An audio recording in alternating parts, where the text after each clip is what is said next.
Here's the review of my Zoom G1Xon, and I've recorded a loop using Alice in Chains nutshell chords pattern, plugged into a newly purchased Belcat 35-watt amplifier, 10-inch speaker.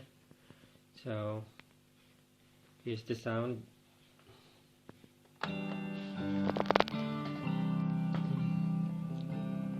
EQ is all flat, and then